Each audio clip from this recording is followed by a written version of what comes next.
Hello दोस्तों, आप सभी को गुलाब जामुन जैसी मीठी मीठी नमस्कार। और उसी के साथ आप लोगों का स्वागत है मार्केट के पैचअप जा ब्रेकअप शो में। आज के दिन हम डिस्कस करेंगे, एक तो ऑप्शन चेन डाटा को एनालिसिस करने की कोशिश करोगे, क्योंकि आज के दिन भी ऑप्शन चेन डाटा काफी ज्यादा इंटरेस्टिंग बनी हुई है।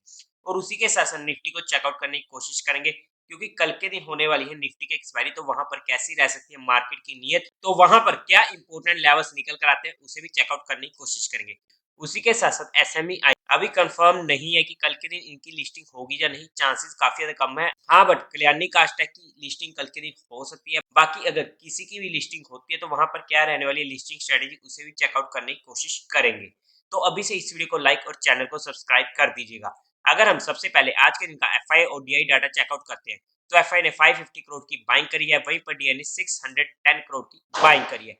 नेट में बाइंग का फिगर होने वाला है, और स्पेशली एफआई की तरफ से हमें आज के दिन बाइंग देखने को मिली है, जो हमारे एक पॉजिटिव पॉइंट हो जाता है। उसी के साथ साथ अगर हम आईपीओ की लिस्टिंग स्ट्रेटेजी की बात करते हैं, कल्याणी कास्टेक और रोक्स हाईटेक एसएमई आईपीओ मुझे अलॉट नहीं हुआ है। सनराइज लाइफ साइंसेज को मैंने किया नहीं था। बट अगर ये तीनों ही आईपीओ में से कोई भी आईपीओ मेरे पास होता, क्योंकि सभी के सभी एसएमई आईपीओ होने वाले हैं, तो सभी एसएमई आईपीओ में मेरी लिस्टिंग स्ट्रेटेजी सेम रहती है कि जैसे ही वो आईपीओ लिस्ट होते हैं तो मैं वहां पर उन्हें इमीडिएट एग्जिट करने की कोशिश करता हूँ, बिकॉज वहां पर हमें जनरली सर्किट देखने को मिल जाते हैं। अब कौन सा सर्किट लगेगा वो मार्केट को मालूम है। लोअर सर्किट में हमें टेंशन हो जाती है, बिकॉज हमारा वहां पर एग्जिट नहीं हो पाता जब तक वो सर्किट खुलेगा नहीं। बस इसी सर्किट के चक्कर से बचने के लिए मैं वहां पर एसएमई आईपीओ को इमीडिएट एग्जिट करने की कोशिश करता हूँ। ये मेरी पर्सनल लिस्टिंग स्ट्रेटेजी होती अगर ये आईपीओ मेरे पास होते। क्या आप लोगों को कौन कौन सा आईपीओ अलॉट हुआ है तो कमेंट सेक्शन में बता दीजिएगा, और कोई भी एक्शन लेने से पहले एक बार अपने फाइनेंशियल एडवाइजर से कंसल्ट कर लीजिएगा। उसी के साथ साथ आप लोगों को म्यूचुअल फंड में या इंश्योरेंस सेगमेंट में कोई भी हेल्प चाहिए हो, जो आपकी कोई भी क्वेरी हो, तो आपको डिस्क्रिप्शन में मेरा नंबर मिल जाएगा, आप मुझसे कांटेक्ट कर सकते हैं। आपकी क्वेरी को जल्दी से जल्दी सोल्व कर दिया जाएगा। अगर हम आज के दिन मार्केट की बात करते हैं, तो जिस तरीके से हमारी कल के दिन बात हुई थी ना ऑप्शन चेन डाटा में, कि सारा का सारा डाटा जो आज के दिन जिसे हम डिस्कस करने की कोशिश करेंगे बिल्कुल ही ऑपोजिट बन चुका है। बिल्कुल 180 डिग्री पर टिल्ट हो चुका है अगर हम बात करें तो। और ये सिर्फ हुआ यूएस सीपीआई के डाटा की वजह से। और यहाँ पर हमें काफी इंटरेस्टिंग डाटा यूएस में सीपीआई का देखने को मिला, जिसकी वजह से यूएस मार्केट में काफी बड़ा उछाल हमें देखने को मिला था। और यहाँ पर हमें एक अच्छा गैप अप देखने को मिला। अब जैसे ये गैप अप होता है, हमारे लेवल्स के पास मार्केट आती है, क्योंकि जो हमारा रेजिस्टेंस था 19,600 का, वो हमारे लिए बन चुका था सपोर्ट। ऑब्वियसली सस्टेन करना जरूरी था और सस्टेन भी किया, और वहां से एक छोटी सी रेंज में मार्केट ने पूरा का दिन निकाल दिया।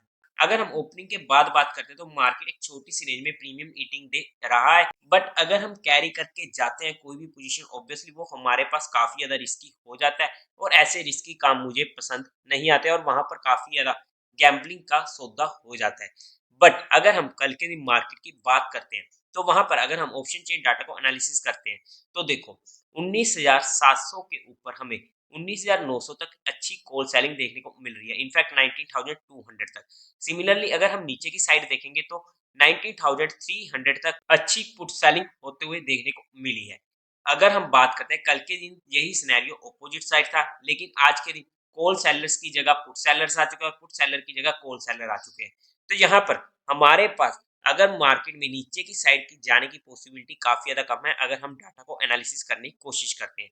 और उसी के साथ साथ सेकंड इंपॉर्टेंट पॉइंट, जैसे कि हमने कल भी डिस्कस किया था, कि यहाँ पर अगर हम बात करते हैं तो जितने भी कॉल सेलर आज के दिन ट्रैप हुए थे गैप अप होने की वजह से, और वहां पर उन्होंने अपना लॉस बुक किया, और वहां पर उनकी काफी ज्यादा कॉल सेलिंग की पोजीशनें कम हुई है। बट अभी भी काफी ज्यादा ये होल्ड है।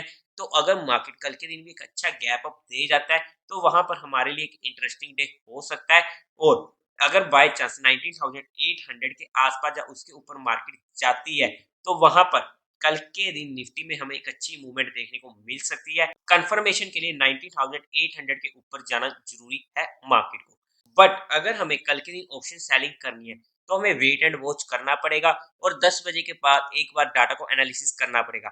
अगर डाटा में दोनों साइड अच्छी खासी कॉल सेलिंग और पुट सेलिंग हो जाती है और मार्केट एक फ्लैट सी ओपनिंग देती है, तो वहां पर प्रीमियम ईटिंग डे रह सकता है, बट 2 बजे के बाद उसे ट्रेल करना जरूरी हो जाएगा। बट अगर हम टेक्निकली बात करें तो हमारे लिए जो इमीडिएट सपोर्ट निकल कर आता है वो आता है 19,640 के पास का, और उसी के साथ साथ इमीडिएट रेजिस्टेंस निकल कर आता है 19,800 का। अगर मार्केट 19,600 के नीचे जाती है तो वहां पे हमें इंट्राडे में शॉर्टिंग का मौका मिल सकता है, बट स्टॉप लॉस हमारा बहुत छोटा होना चाहिए, बिकॉज कल के दिन होने वाली एक्सपायरी, तो ऑब्वियसली मैं कल की एक्सपायरी में काम करना प्रेफर नहीं करूंगा। बट अगर मौका मिलता है तो वहां पर मैं नेक्स्ट एक्सपायरी में काम करने की कोशिश करूंगा। अगर हीरो जीरो में कहीं पर भी कॉल सेलर या पुट सेलर ट्रैप होते हैं, तो वहां पर अगर मुझे कल के एक्सपायरी में काम करना भी हुआ हीरो जीरो वाला, तो वहां पर बहुत ही कम क्वांटिटी के साथ, अगर मैं एग्जांपल के साथ बताऊं तो अगर जनरली मैं 10 लोट लेता हूं, तो वहां पर मैं 2 ही लोट से वहां पर काम करने की कोशिश करूंगा, बिकॉज वहां पर जब हमारा माइंडसेट हीरो जीरो का होता है तो वो काम काफी ज्यादा रिस्की हो जाता है, और जनरली हीरो जीरो में जो रिस्क रिवार्ड रेशो होता है वो 1:1 या 1:2 का नहीं होना चाहिए।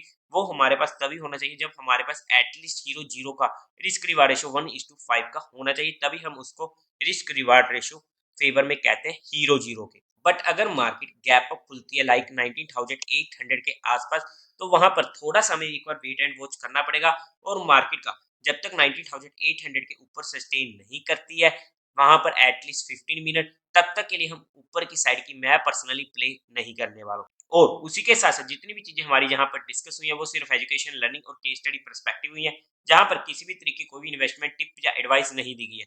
फिर भी अगर आप लोगों को इन्वेस्टमेंट या ट्रेडिंग करनी है तो एक बार अपने फाइनेंशियल एडवाइजर से कंसल्ट कर लीजिएगा। तो देवियर सज्जनों, उम्मीद है आप लोगों को ये वीडियो अच्छी लगी होगी, तो इस वीडियो को लाइक कीजिएगा, शेयर कीजिएगा और साथ ही साथ चैनल को सब्सक्राइब करें। हर हर महादेव।